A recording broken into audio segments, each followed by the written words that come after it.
Final Cut Pro. Some of the information will be familiar from last year's grade 11 course, others will be new. So to start us off, when you open Final Cut Pro, you should have nothing in it. The first thing you need to do is create a library. File, new library. File, new library. You can name this library your name, Caches Library, Caches Projects. The library will keep any projects that you do in it. We are only working on one project, however, you still need a library. Next part is to import your media. Import media or Command I for a shortcut. Also, file import media. I will find my footage. So if you only took one take, you will have one long clip. If you took several takes, then you can put them together in Final Cut Pro. You need to import each one. Let me just do, let's see, I have plain. Here we have a green screen we experimented with for one of the projects. Let me import this in, import selected. I don't have a project yet. I need to start a new project. Dog, boy, plane. It should be 1920 by 1080, 1080p, 24 frames a second, Apple ProRes 422. That's all correct. Oh, plane needs an E. And then press OK. Fantastic. You are now able to put your clip and drag it onto the timeline. Really useful is this little button here, which helps you zoom in and out of your clip, especially when you start to begin doing some transitions or keyframing. You need to get closer look at the clip. Fantastic. Moving on further, we have our clip here. It's on a green screen, and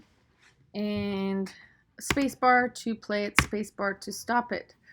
We have this bar here that you can scroll along. Now there are also options here for turn video and audio skimming on and off. Okay, so if I turn it on, okay, you are able to scrubby through and it'll do the same for the audio. We also have skimming, which allows you to see this little red bar. Okay, the playhead is the white bar. If you're doing things such as cuts or inserting clips, you want to have your playhead where you want the action to take place. However, the red play bar is there for you to skim through to see what's in the clip, what's in the video. You also see it right here in the preview window here. Okay, more on this side while we're here is, of course, the zoom in and out. Also, the different displays of how you see your timeline. If you're working with audio, you might want to see more of the audio. If you're working with video footage, you might want to see more of the video footage. And you can change zoom in and out as well. So that's there for you. Finally, we have the effects. The effects window, if you click on this double square button icon, you have various effects. You probably used them quite a bit in the grade 10 course if you took it, maybe a little bit in the grade 11 course. Various effects, also audio effects. We are going to be using Logic Pro for audio. However, if there are effects here that you like, you're welcome to use them as well. And then we have the transitions. The transitions allow you to, basically, as the title says, create transitions between clips. Tools. Your best friends are A for select and B for blade. If you want to split up your clips or put transitions between certain areas, you need to split the clip. Now it's one long clip. Can't put anything between sections.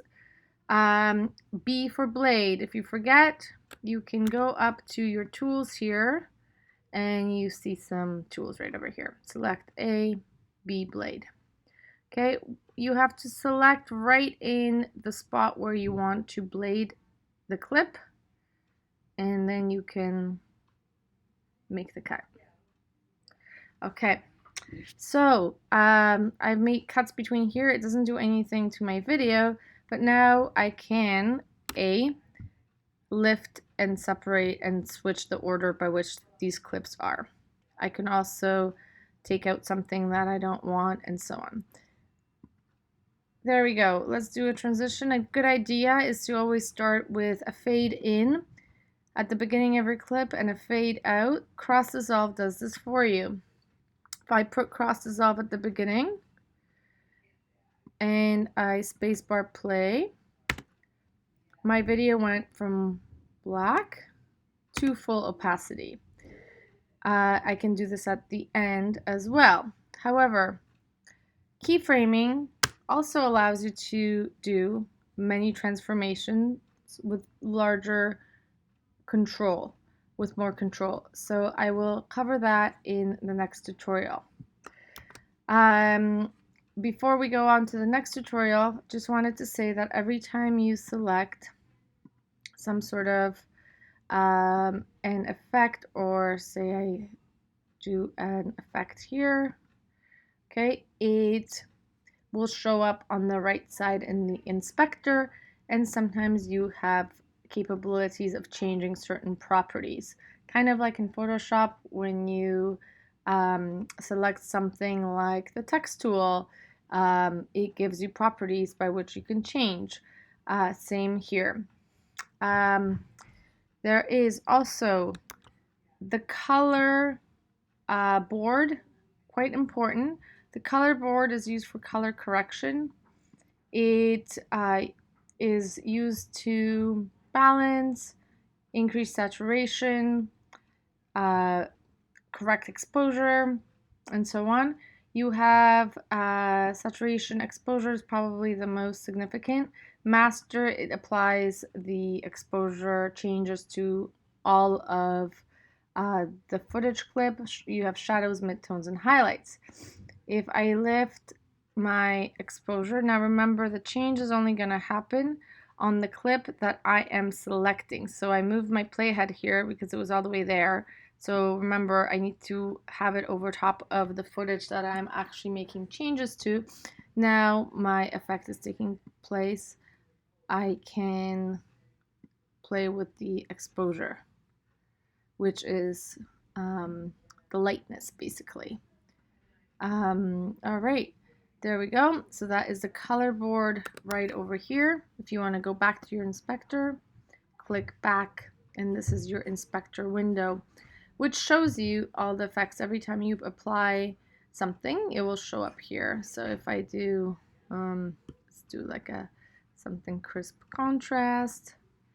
Okay, see, it popped up here. If I want to get rid of it, I can tick it off and it'll bring it back to the original. Okay, lots to cover. I will follow that up with the next tutorial.